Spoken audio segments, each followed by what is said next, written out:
अरे कुछ नहीं बिगड़ेगा तेरा, हरि शरण आने के बाद कुछ नहीं बिगड़े। और पार्वती आकर के भगवान शंकर से कहती हैं कि भगवान मुझे कथा सुनाओ, निर्गुण ब्रह्म सगुण कैसे होता है ये मुझे बताओ। बंदों पद धर धरण सिर, विनय करऊं कर जोर, वर्णों रघुवर विशद जस, श्रुत सिद्धांत निचोड़। श्रुत सिद्धांत का निचोड़ के कहो, सार वस्तु कहो। तमाम प्रकार की कोई भी बात मैंने न पूछी हो वो सब कुछ कहो, कथा कहो, महात्मा लोग कैसे परमात्मा को भजते वो सब बताओ। हर प्रकार की बातें पूछने का प्रयास किया है पार्वती ने। भगवान शंकर ने देखा कि पार्वती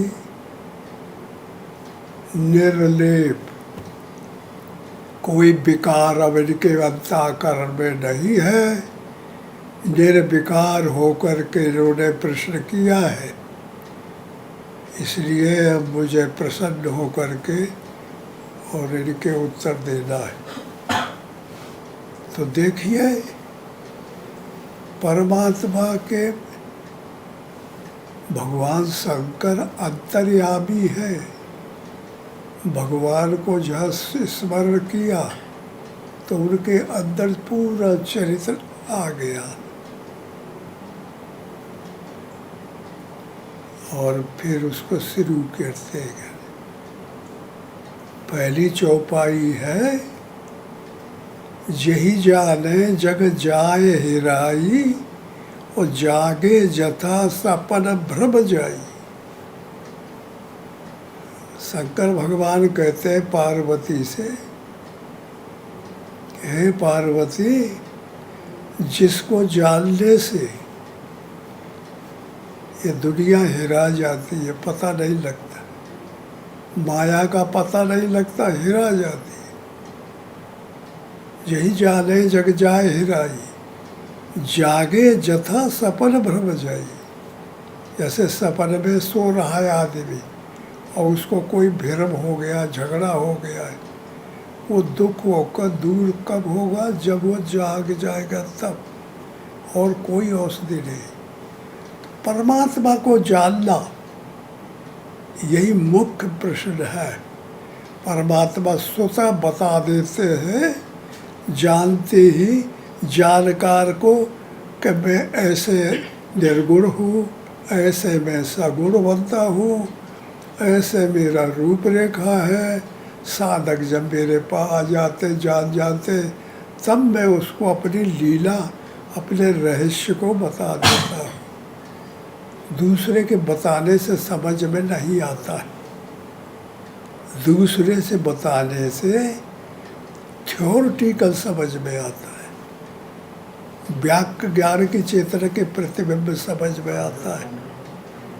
और जो स्वयं साधन करके परमात्मा को पाता है, यही जान है जग जाए हिराई, जग जान लेता है तो वो के लिए दुनिया अपने से हिरा जाती है।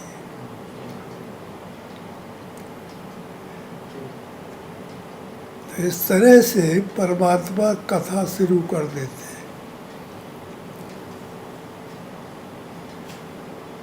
परमात्मा कहते हैं कि निर्भयम स्वरूप परमात्मा का है, निर्गुण, निराकार, निरंजन, निर्वयव, निर्लेप परमात्मा का स्वरूप है।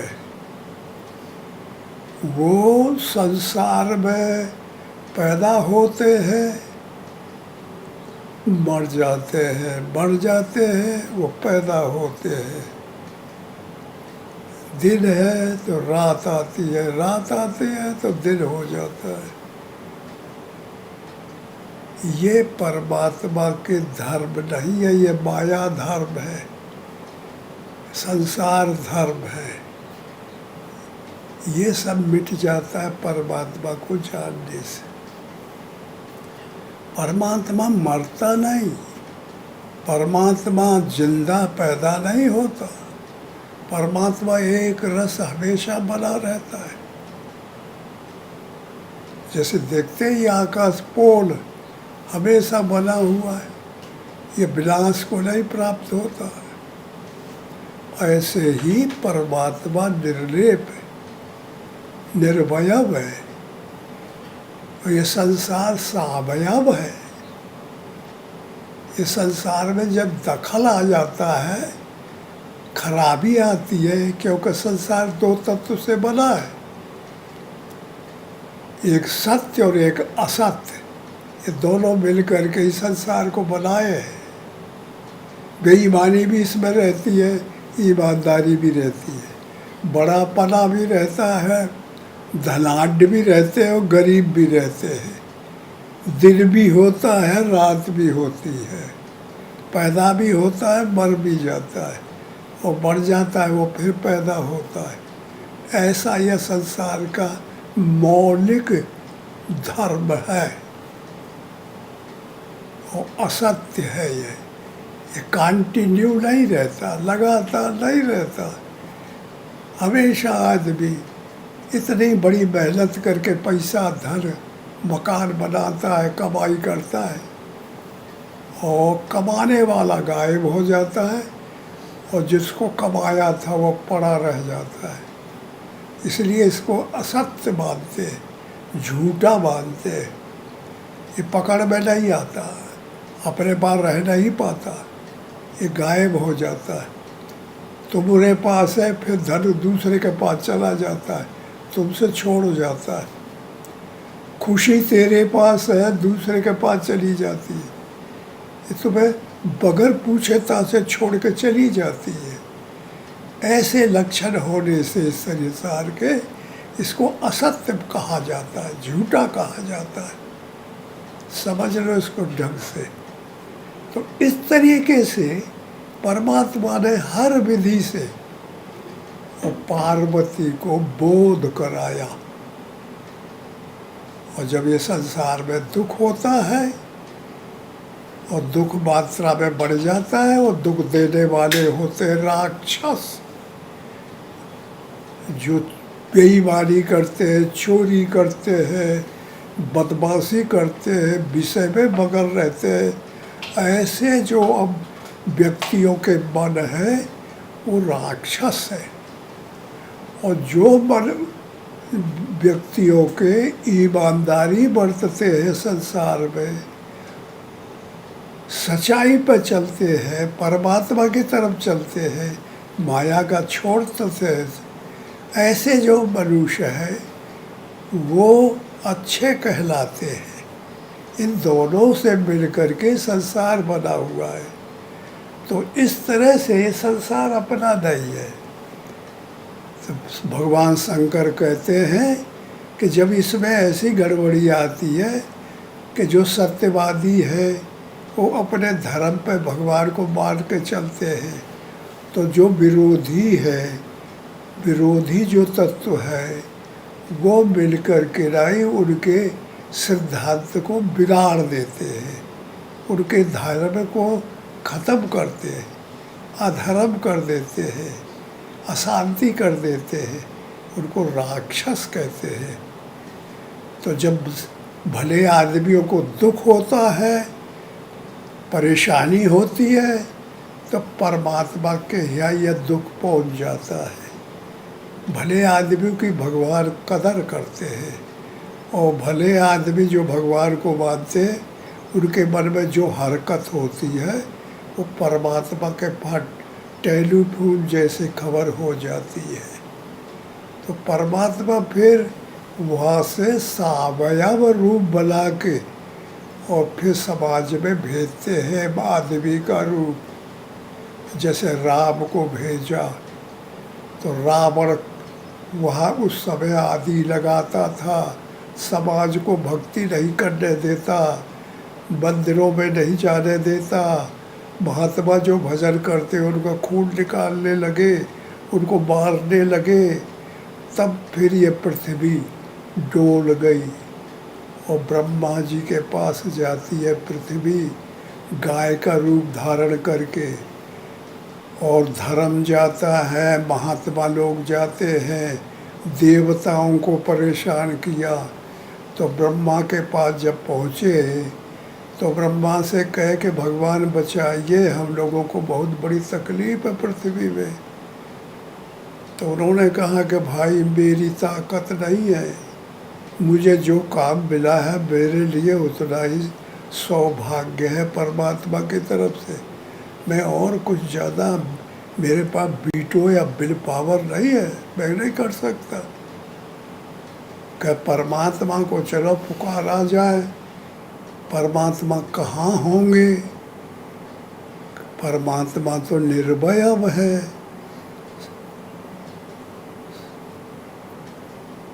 वैकुंठ में होंगे कि स्वरूप में होंगे कि अवध में होंगे, पता नहीं वो कहाँ होंगे।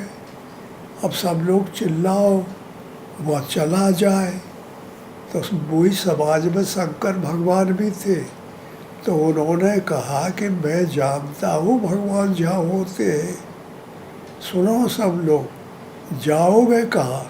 जहाँ हो, जैसी हालत में हो वैसे चिल्लाओ, याद करो, मन माया से हटा के भगवान में लगाओ और उनको गुहार लगाओ, तो फिर बोल जाएंगे, बात करेंगे, तुम्हारी सब सुन लेंगे।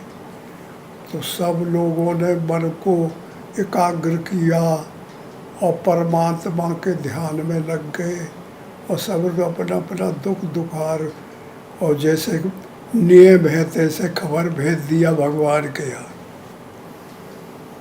तो भगवान ने कहा कि चिंता न करो, मैं तुम्हारे दुख को दूर करने के लिए आ रहा हूँ। तुम सब मिल कर के जितने देवता हो, सब बांदर तन धर धरनी पे हरिपद से बहु जाए, सब बंदर का रूप धारण कर लो और जहाँ जहाँ मैं जाऊँगा, जिस जिस जंगल में घूमूंगा वहाँ जाके बैठो और मेरी रास्ता ताको, मेरा समय ताको, मैं आता हूँ। तो जब ये परमात्मा को आकाशवाणी हुई परमात्मा की तरफ से, तब फिर सब लोग संतुष्ट होकर के लौट पड़े और जो आदेश परमात्मा का हुआ वही रूप धर के बंदर और पृथ्वी में चलने लगे। तमाम नाना प्रकार के बंदर, नाना प्रकार के रहस, सब प्रकार बंदर जितने देवताओं ने धारण कर लिया। तो इस प्रकार जब भगवान के धारण कर लिया, तब फिर परमात्मा राम बन के आ गए। जब जब होए धर्म की हानि, बाण है असुर अधम अभिमानी, तब तब धरे प्रभु मनुज शरीरा, हरय नाथ सज्जन का पीरा, असुर मारे था पै सुरन, राखे निज सुरत शेष, जग विसारय विशद जस, राम जन्म का हेतु। इस प्रकार राम भगवान निर्वयव स्वरूप से सावयव रूप में आते हैं समाज का सुधार करने के लिए। और जब राम पैदा हुए और पैदा होकर के ऐसे कारण बने कि राम का राज हो जाए माता पिता की दृष्टि से, वो लोग तो जानते नहीं थे कि राम है, वो अपना लड़का मानते थे। तो फिर गुरु बाबा और बाप महतारी सब तय कर लिए कि सुबह राज गद्दी सौंप दी जाए, राम का राज हो जाए। तो देवता रात भरे में आफत में पड़ गए कि जो हम रोए गाए थे, भगवान से प्रार्थना किए थे कि ये राज करी है कि वो दुश्मनों को मारेगा, फिर जो हमको परेशान कर रहे हैं, उनके मारने के लिए उन्हें आना है कि राज करने आना है? ये गलत हो रहा है। तो रात भरे में सरस्वती माता के गोड़ लागे सब देवता और कहा कि माता हमारा काम करिए, आप किसी के अंतःकरण में घुस के बदल दीजिए दुनिया को, ये राजकाज। जानते हैं कुंवरी के अंदर घुस गई ब्रेन में। कुंवरी दासी थी केकई की और उसको खूब मानती थी कही। तो गई तो कहा बोला देख ये क्या हो रहा है तो पता है, तेरा लड़का नाना के यहाँ है कश्मीर में और राम का राज हो रहा है और तब बैठी श्रृंगार करके मजा काटे। सुन बात। अरे कह तू हट, उल्टा पुल्टी बताती है। कि कहीं ने माना नहीं हो के बात। राम से बहुत लगाव था, लेकिन कितना भी लगाव को तोड़त तोड़त के कुंवरी ने और केकई को बना लिया और के दिमाग में आ गया और देवता ब्रेन में घुस के केकई को भी ठीक कर लिए। तो काले कपड़े पहन के और रात के जाके ना कोप भवन में बैठ गई है और जमीन में पड़ी है रानी होके। तो राजा से रहा नहीं गया कि मैं अब भगवान का राज दे रहा हूँ तो मैं अपनी प्रेमी रानी से तो संबंध कर लूँ कि वो कर बताया हूँ सब चीज़ तो खुश हो जाएगी। तो राजा जब रात के 10 बजे गया तो वो लंबी पड़ी थी, काले कपड़े पहन के भयावह रूप धारण करके, काला मुंह करके। तो उसे कहे बोला रे रे रे रानी तुम तेरा कहाँ हो गया है, ये क्या करती है? अब कितना शुभ घड़ी है, भगवान का राम राज हो रहा है। तो वो बोलती नहीं थी, नाराज हो गई। राजा पछते पछते हार गया बुलाते बुलाते, लेकिन नहीं बूढ़ी इधर कर ले तो इधर पाटा तो इधर कर ले। तो आखिरी में रोने लगा, गाने लगा, चिल्लाने लगा राजा कि रानी से इतना लगाव था कि वो लगाव ढूंढने लगा तो दुखी होने लगा। तब फिर बात करने लगी तो कहा बोला मैं नाराज हूँ, मैं तुमसे बोलना ही नहीं चाहती। कहा तुम क्यों नाराज है?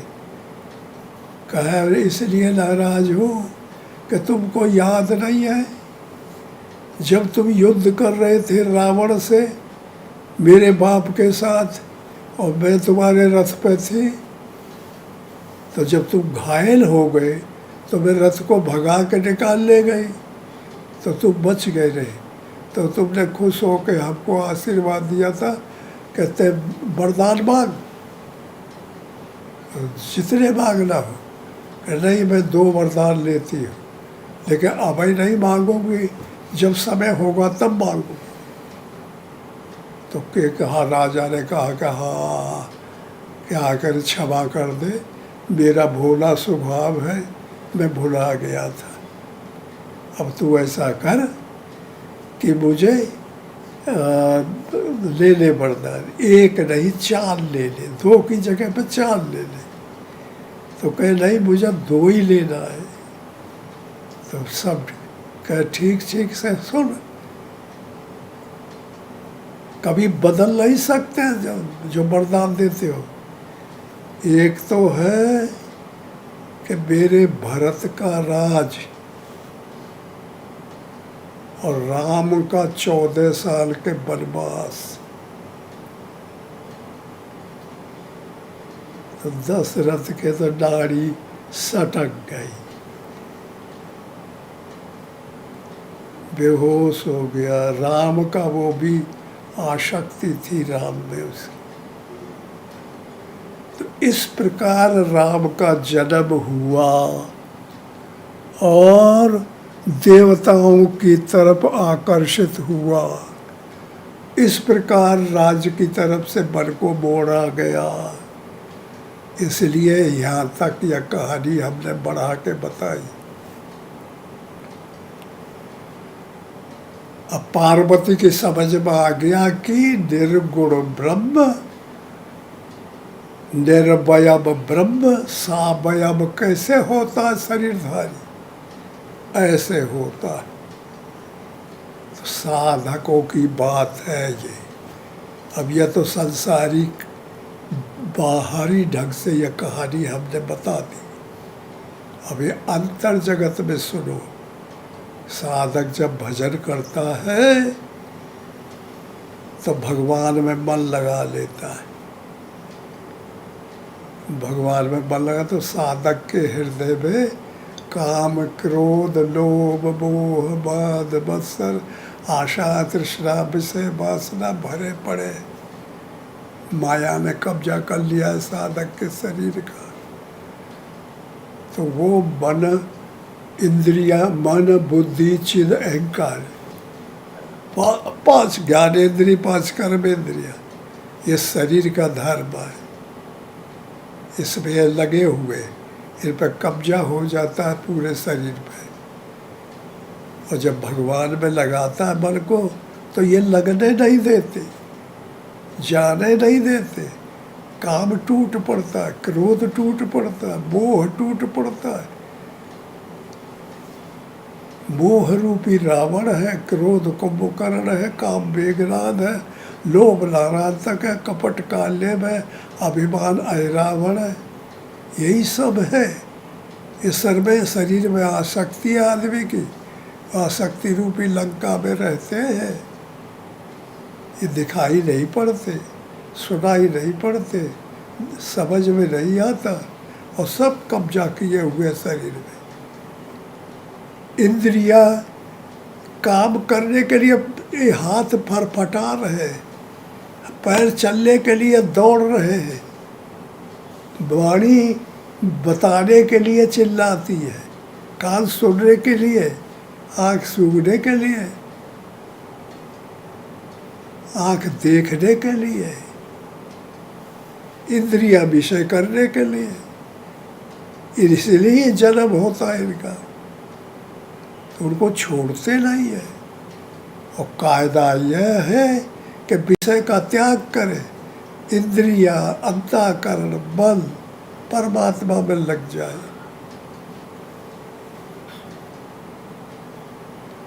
तो दोनों का झगड़ा होता है साधक के अंदर। तो साधक रोता है। तो साधक के शरीर में पृथ्वी है, पंच महाभूत, अपंचीकृत पंच महाभूत और पंचीकृत पंच महाभूत। पंचीकृत का 25 प्रकृति बन जाते, उसके शरीर बना हुआ है। तो पृथ्वी भी है, देवता भी है, राक्षस भी इसके अंदर है, और बुराई भी इसके अंदर है। माया से यह बना हुआ है। परमात्मा आत्मा है इसके अंदर, वही इसको चलाता फिरता है। दोनों का संबंध है, समझ लो। तो जब आतंक बढ़ जाता है उनका, आत्मा दब जाती है, तब फिर बहुत खबर पहुंचती है कहाँ, परमात्मा के। तो इस तरह से साधक के अंदर जब गड़बड़ी आती है तो यह अंदर से आवाज़ होती है दुख की। तो आत्मा परमात्मा का अंश है, परमात्मा आत्मा का अंश ही है। तो वह खबर पहुंचती है। जब खबर पहुंचती है साधक की, तब फिर परमात्मा 10 इंद्रिया 10 रथ या शरीर है। अध्यात्म दृष्टि से समझो। और अंतःकरण है मन बुद्धि चित्त अहंकार है। मन का काम है संकल्प करना, बुद्धि का काम है निश्चय करना, चित्त का काम है चिंतन करना। जब साधक योग करेगा, ध्यान करेगा, नाम जपेगा, तब साधन होगा। तो साधन इकट्ठे होकर ज्ञान, वैराग, विवेक, अनुराग, धर्म, योग, ये साधन जब आएंगे तब काम, क्रोध, लोभ, मोह, ये राक्षस मारे जाएंगे। राम रावण युद्ध होगा, परमात्मा सामने रूप लेंगे। तो जब जय करे साधक की गति, ये जीत लेगी माया को साधक, तो भगवान के यहाँ उसकी ताकत पहुँचेगी।